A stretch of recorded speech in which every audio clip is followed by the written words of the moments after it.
você acredita na psicologia do século XXI, um dos piores problemas que o ser humano pode ter é sofrer de baixa autoestima. A baixa autoestima, ao que parece, é a raiz de todos os tipos de males. Leva a atitudes negativas, leva ao crime, leva ao bullying, a problemas psicológicos e ansiedade. Qualquer coisa, qualquer problema, qualquer fracasso na nossa vida, alguém dirá que é causado por baixa autoestima. E a cura, dizem os especialistas, inclui as seguintes atitudes-chave. Antes de tudo, você deve amar a si mesmo. Sinta-se bem consigo mesmo. Fale positivamente para si mesmo. E para os pais, uma de suas responsabilidades mais importantes é ajudar seus filhos a desenvolver sua própria autoestima. Somente com um alto nível de autoestima, seu filho alcançará seu potencial. Portanto, não diga coisas negativas ao seu filho.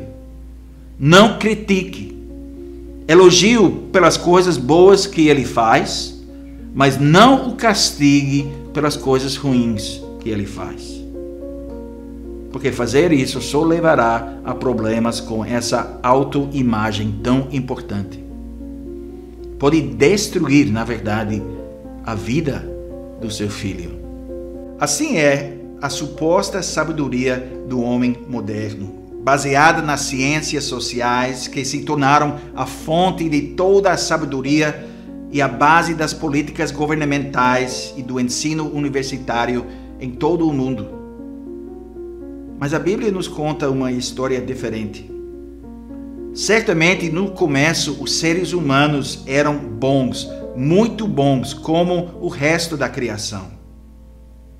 Sim, a humanidade tinha um começo humilde, criado a partir do pó da terra. Mas a partir desse pó, Deus criou uma criatura magnífica. O homem, criado à imagem de Deus, bom, justo e santo.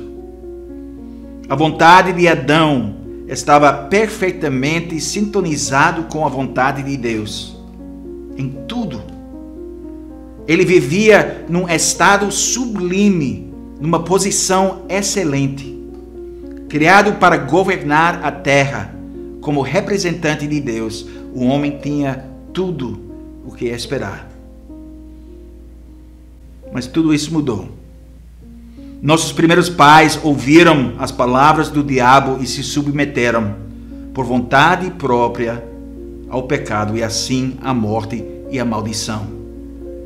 Tudo de bom estava perdido.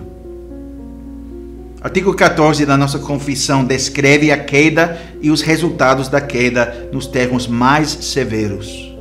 Cremos que Deus criou o homem do pó da terra e o fez e o formou à sua imagem e semelhança, bom, justo e santo. A sua vontade ajustava-se à vontade de Deus em tudo.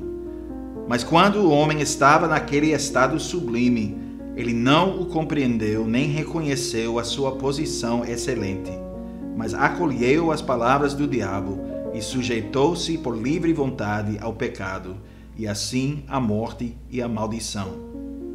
Transgrediu o mandamento de vida que recebera e por seu pecado apartou-se de Deus, que era a sua vida verdadeira, corrompendo toda a sua natureza e tornando-se, pois, merecedor da morte física e espiritual. Havendo se tornado ímpio e perverso, corrupto em todas as suas práticas, perdeu todos os dons excelentes que havia recebido de Deus. Nada lhe restou disso senão uns poucos vestígios, suficientes para torná-lo indesculpável. Logo, qualquer luz que há em nós transformou-se em trevas, como nos ensina a Escritura. A luz resplandece nas trevas, e as trevas não prevaleceram contra ela. João 1:5. Aqui o apóstolo João chama a natureza humana de trevas. Rejeitamos, portanto, todo o ensinamento sobre o livre-arbítrio que seja contrário a isso, porque o homem não passa de escravo do pecado, João 8:34, e ninguém pode receber coisa alguma se do céu não lhe for dada, João 3:27. Pois quem é que ousa vangloriar-se de poder por si mesmo fazer algum bem, quando Cristo afirma que ninguém pode vir a mim se o Pai que me enviou não o trouxer? João 6:44. Quem se gloriará da sua vontade própria depois de compreender que o pendor da carne é inimizade contra Deus? Romanos 8:7. Quem pode falar do seu entendimento quando o homem natural não aceita as coisas do Espírito de Deus? 1 Coríntios 2:14. Em resumo, quem é que ousa reivindicar, seja o que for, quando entende que não somos capazes de pensar alguma coisa como se partisse de nós mesmos, mas que a nossa capacidade vem de Deus? 2 Coríntios 3:5. Por isso, aquilo que o apóstolo diz deve justamente permanecer certo e firme, porque Deus é quem efetua em vós tanto o querer como o realizar, segundo a sua boa vontade. Filipenses 2:13. Porque não há entendimento, nem vontade ajustada ao entendimento e à vontade de Deus, se Cristo não o efetuar em nós, segundo ele nos ensina: sem mim nada podeis fazer. João 15:5. Quando o homem se rebelou contra Deus, ele corrompeu toda a sua natureza. Nada no homem foi deixado intocado. O homem tornou-se ímpio e perverso, completamente corrompido em todas as suas práticas. Ele perdeu todos os seus dons excelentes, dons que lhe foram dados por Deus. Não havia agora mais nada, apenas o suficiente para deixar o homem sem desculpa. Então, o que é a natureza humana agora? Trevas. E quem poderia negar isso? Quando vemos o que está acontecendo no mundo, como podemos negar a natureza depravada do ser humano? Nós vemos violência e ódio, não apenas entre outras pessoas, não apenas nas ruas, mas mesmo nos lugares supostamente mais seguros, nos ventres das mães e nos lares das famílias. A luxúria domina a mente dos homens, tanto que a pornografia se tornou uma indústria multibilionária. O desejo de poder motiva mais do que qualquer outra coisa. A inveja leva à guerra entre países e dentro de países. E não precisamos olhar para fora de nós mesmos para ver as evidências. Nós fazemos o que vem naturalmente a nós. E o que vem naturalmente para nós é o pecado, porque somos, por natureza, pecadores.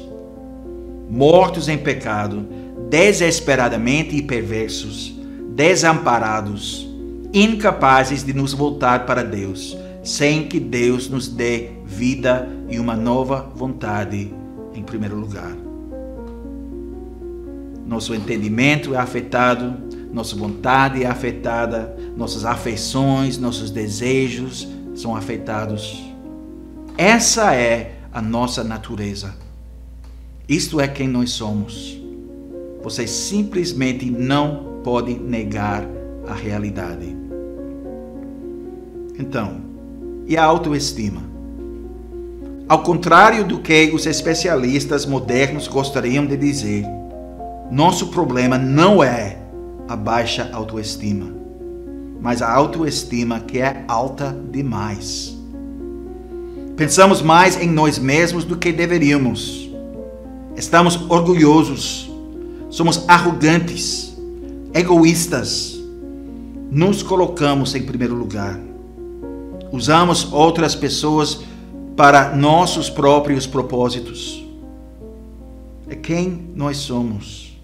E a menos que reconhecemos a realidade de nosso estado natural, nunca teremos uma visão verdadeira e precisa de nós mesmos.